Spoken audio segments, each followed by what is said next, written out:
ये सब मोटी रकम है, रकम लेके नहीं और बेच गरीबी जनता तो भली मर जा, तो इनको चाहिए रुपया। रुपया तो खूब तो मिल रहा है, रुपया इनको काफी तनख्वाह मिलती है, गाड़ी घोड़े बंगले गनमैन सब मिलता है, आखिर कहाँ लेके जाएंगे रुपया को? यहाँ तो लोग जा रहे हैं घाटरी के। पेट ना भर रो इनको, बड़े पेट है, या तो न्याय दो या मार दो। मार दिए 20 लाख रुपये दे दिए, पशु लोगों ने दबंगन ने दाब और दियो कि नहीं रिपोर्ट नहीं करनी है, पैसा चुकाना है, शांत लेकर रुपये चल जाते, गुंडे आ जाते हैं गुंडे आ जाते हैं मारने के लिए, गुंडे दलाल दलाल दलाल आते हैं सारे, 50 लाते हैं और वहाँ तक 20 पहुँचाते हैं, बाकी 30 को सारे लोग मिलकर खा मिलकर लोग खा जाते हैं। यही कहानी है, बिल्कुल हुआ है।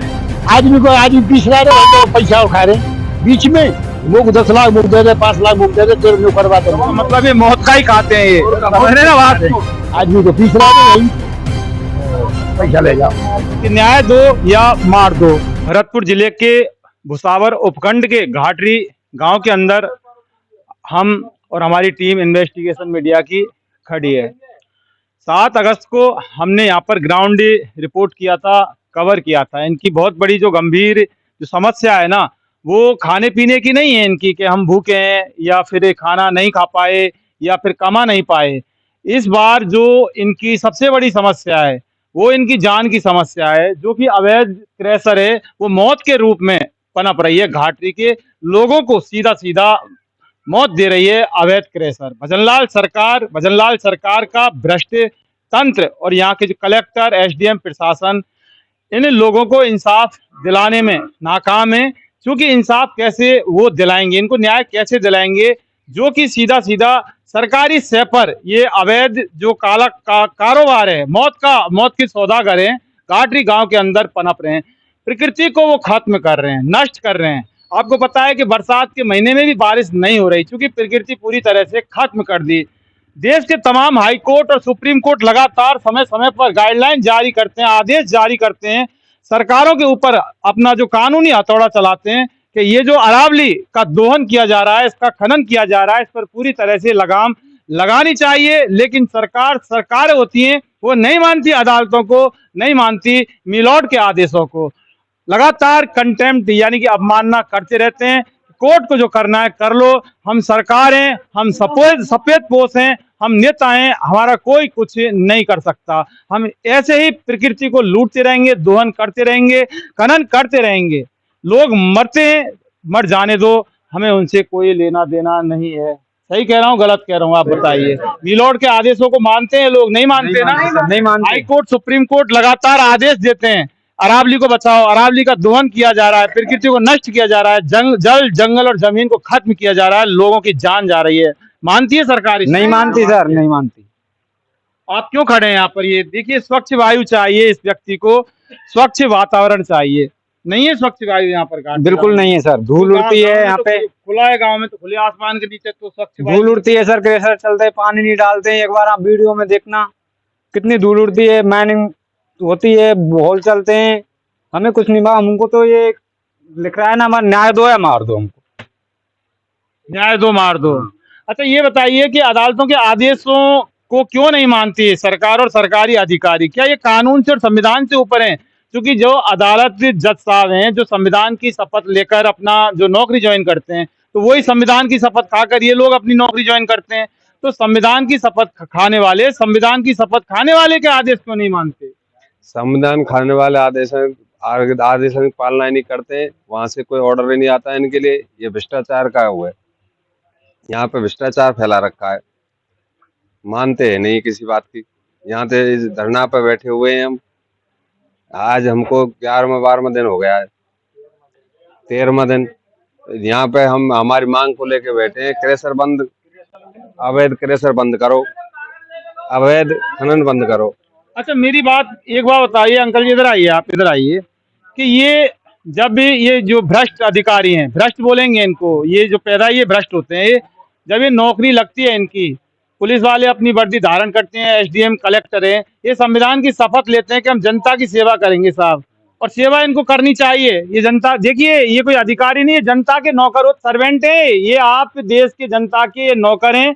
इन लोगों को, इन अधिकारियों को, भजनलाल शर्मा को, भरतपुर के कलेक्टर को, भरतपुर के एसडीएम, एमएलए और थानेदार को यानी कि सबको जनता की सेवा करनी चाहिए, और ये जब ये शपथ लेते हैं तो सेवा करने की लेते हैं, लेकिन बाद में इनको क्या हो जाता है, कौन सा रावण घुस जाता है इनके अंदर के लोगों को मारने लग जाते हैं। ये सब मोटी रकम ले, रकम लेके नहीं, और बेच गरीबी डंडा तो भली मर जा, तो इनको चाहिए रुपया, रुपया तो मर रहे हैं और कहा हम।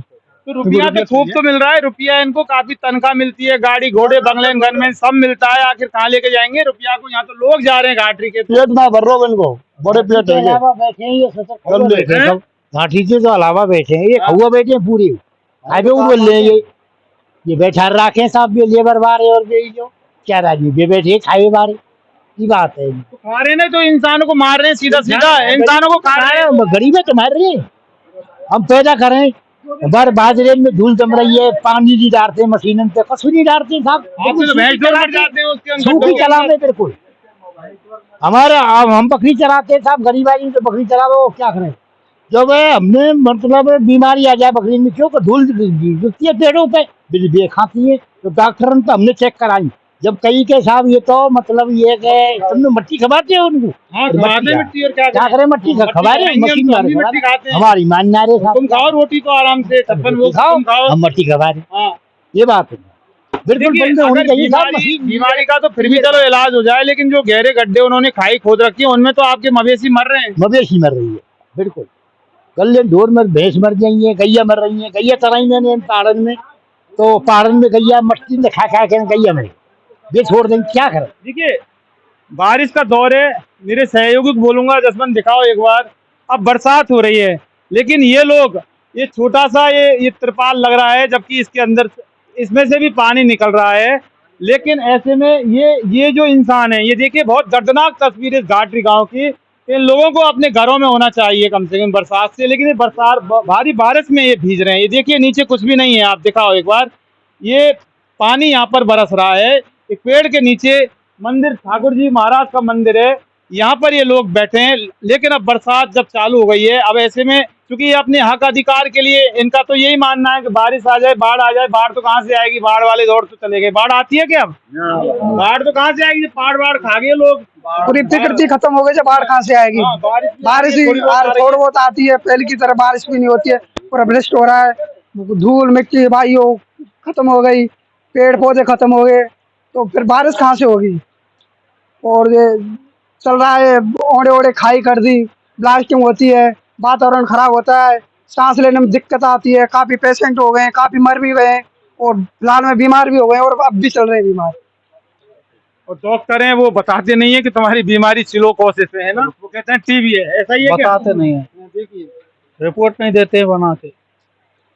तो 13 दिन आज है, मेरा सवाल ये है कि आखिर कब तक यहाँ पर इस तरह से डटे रहेंगे? क्या सरकार के नुमाइंदे या कोई अधिकारी आपसे बात करने आया, या आपकी आवाज वहां तक नहीं पहुंची? अभी तक कोई नहीं आया, एक बार तहसीलदार साहब आए और पुलिस वाले आते और कोई नहीं आया। वो तो अपनी नौकरी करने के लिए आते हैं, वो तो आंदोलन संविधान, और तो सरकार आराम से कुंभकर्ण की निद्रा में सो रही है, आला अधिकारी भी उसी निद्रा में सो रहे, कोई सुनवाई नहीं है। तो अगर वो अधिकारी आएंगे नहीं तो फिर कैसे काम चलेगा? साहब बताओ ना, आपका नाम क्या है, बताओ। ज्ञान सिंह वहाँ बैठे हैं, आप यहाँ भीज रहे हैं यहाँ गर्मी में। ज्ञान सिंह तो ये जो कॉम्बिनेशन कैसे बैठेगा आपका? ये साहब हमारी सुनवाई नहीं होगी तो हम तो साहब यही है कि या तो न्याय दो या मार दो। अब भी हमारे खेत क्रेशर से लगे हुए, हम टीबी के मरीज बता देते और टीबी का इलाज देते, और बीमारी कोई दूसरी है। बीमारी कोई दूसरी है। देखिए दुर्भाग्य से इसका बीमारी सिलोकोसिस है, टीबी, और जो बीमारी बता देते दूसरी है, दवाई दूसरी की बीमारी के दे देते हैं। फिर क्रेशर से अटैच अपना खेत है तो काम तो नहीं करते, फिर इतनी दूर उड़ती है साहब, फसल को काटते तो सब सांस लेने में दिक्कत आती है। आएगी वो तो जो धूल है वो सीधा जो नलियों में घुस जाती है, फेफड़े खराब हो जाते हैं। माई हमारे घर है तो धूल हमेशा धूल उड़ती है साहब। हम तो यही चाहते हैं, अवैध खनन बंद, अवैध क्रेशर बंद, जाते हमारे बच्चों को कुछ आगे की सोच कर रहे हैं हम तो साहब। देखिए स्वच्छ वायु एवं स्वच्छ वातावरण हमारा जन्मसिद्ध अधिकार है। डॉक्टर बाबा साहब भीमराव अंबेडकर का जो संविधान है उसमें आर्टिकल 19, आर्टिकल 21 और तमाम आर्टिकल इस बात की तायद करते हैं कि स्वच्छ हवा और स्वच्छ पानी और स्वच्छ वातावरण आपका जीने का अधिकार है, लेकिन आम जनता के इस जीवन जीने के अधिकार को भारतीय जनता पार्टी की डबल इंजन की सरकार, राम राज्य की सरकार, ये कहते हैं कि हम राम जी को ले आए, लेकिन अवैध थ्रेसरों को ये बंद नहीं कर रहे।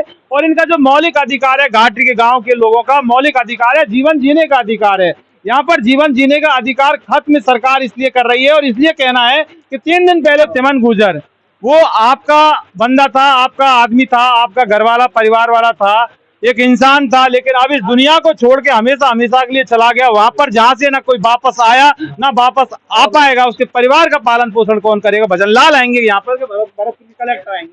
हाँ नावल साहब दोखे जाइए जो ही भुगते को जो तो आराम से बैठे हैं और कहा मार दिए और 20 लाख रुपये दे दिए।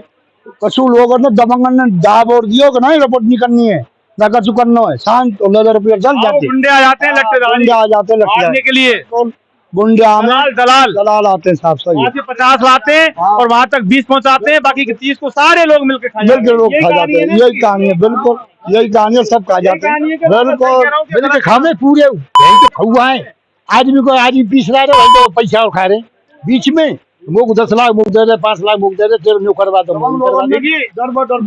मौत का जब सौदागर नाम इनका दे दिया है ना, तो इसका मतलब ये मौत का ही खाते हैं, ये समझ रहे ना बात को, मौत को ही खाते हैं, मौत को ही खा रहे था, ये गलत है। सवाल ये कि आखिर लोग अब इस तरह से कब तक मरते रहेंगे? ये तो सब पैसा वाले हैं, पैसा बैलाने वाले के नहीं, बच्चा को पैसा ले जाओ साहब, आदमी तो पीस रहा है नहीं, पैसा ले जाओ तो न्याय मिल जाएगा कि इंसाफ? आपको उम्मीद है क्या? धन्यवाद सर, आप इतनी दूर से आए और हमारी दूर दूर तक आप आवाज पहुंचा रहे हैं। शुक्रिया। आपको इंसाफ मिलेगा कि न्याय मिल जाएगा कि न्याय दो मार दो, मरोगे न्याय मिल जाएगा? हमको आज 15वां दिन है, लेकिन सरकार द्वारा कोई आश्वासन अभी तक नहीं मिला है। हम तो सरकार से यही कहना चाहते हैं कि न्याय दो या मार दो। अगर क्रैशर जोन वास्तव में लीगल है तो उसको चलने दें, और अनलीगल है तो उसको हटाएं, लेकिन समझ में नहीं आता इतना विलम्ब क्यों। आज 15 दिन हो गए। एक अपना अंकल है जो धरने पे भूख हड़ताल पे बैठा हुआ है, कोई आके ये हाल तक नहीं पूछ रहा है कि क्या स्थिति है। SDM सर हैं, वो तो आते ही नहीं है, क्योंकि जब ऑफिस में जाते हैं जब हंस के यही कह देते हैं कि इनको तो हम 2.5 मिनट में बंद करा देंगे। आखिरकार वो 2.5 मिनट कब तो आने वाली हैं, ये इंतजार है हमको। 2016 की रिपोर्ट तो आपने बना के दी थी, वो दिए, उसको पता नहीं मान रहे हैं या नहीं मान रहे हैं, लेकिन उस पर कोई टिप्पणी अभी तक नहीं छोड़ी है। वैसे एक बात बता दूं, मानना तो पड़ेगा क्योंकि हम सत्य हैं और सत्य हमेशा ऊपर होता है, मानना तो पड़ेगा आज नहीं तो कल।